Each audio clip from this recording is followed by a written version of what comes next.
Amigos, Dios les bendiga. El día de hoy les tengo un video a diario.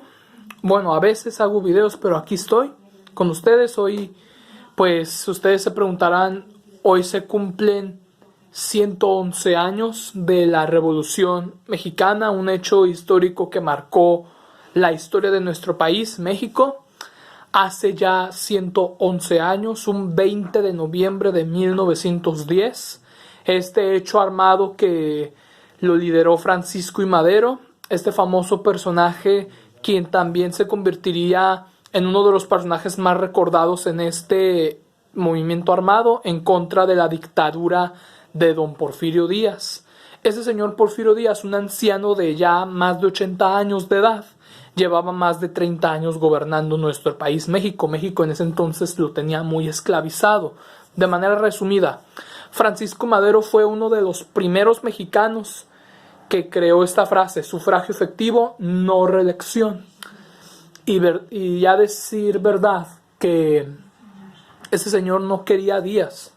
Así que Díaz él pensó, no, pues este señor es como un enemigo para mí, es un enemigo para nuestro gobierno. Y finalmente lo terminaron trasladando a una cárcel de San Luis Potosí, algo así. Lo mandaron a la cárcel y según para exiliarse del país, él se fue para San Antonio, Texas, donde él mandó la orden con los hermanos Cerdán a levantarse en contra del gobierno, y ahí empezó el 20 de noviembre de 1910, cosa que, si no mal me equivoco, duraría como 7 años por ahí, de 1910 a 1917. Unos dicen que terminó en 1920, otros en 1924 o en 1928, no sé. Pero creo que oficialmente fue en 1917 o 1920. La verdad, no sé. Pero en fin, dan muchos personajes: don Porfirio Díaz, Francisco I. Madero, Pancho Villa, Emiliano Zapata, Venustiano Carranza, Álvaro Obregón, Plutarco Elías Calles, varios personajes históricos. También era el que fue amigo de Madero, fue Carranza, el Barbón, muy famoso, que este señor era de Coahuila, al igual que Madero.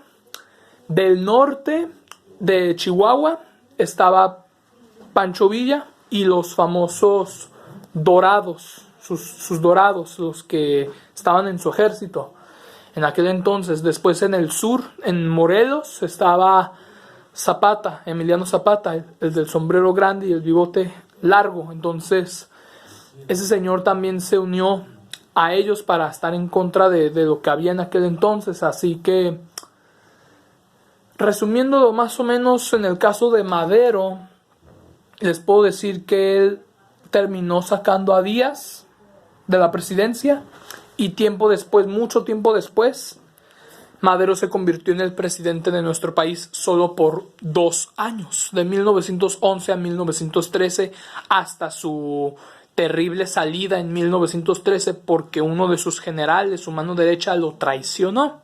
A su hermano Gustavo Madero, a su hermano, creo que el mayor, lo terminaron asesinando de una manera trágica y horrible.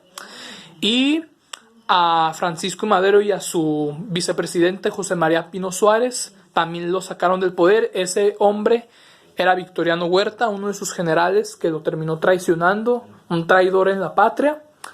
Y también ellos terminaron siendo asesinados. Huerta se convirtió en el nuevo líder, se puede decir así. Entonces se convirtió en un nuevo presidente. Carranza, Villa, Obregón, Zapata estuvieron en contra de él.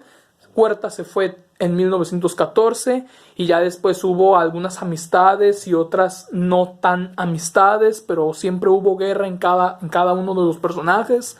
Ya después, en 1915, la derrota de Villa, la pérdida del brazo de Álvaro Obregón.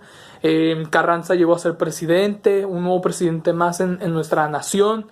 Y lo de la nueva constitución de 1917, que esto ya es muy importante, hace 104 años, lo de la constitución nueva, reemplazando la de Benito Juárez. También para ese caso, Carranza fue asesinado, Villa fue asesinado, Zapata fue asesinado, Obregón años después también sería asesinado, pero antes de ser asesinado, él fue presidente también de nuestro país.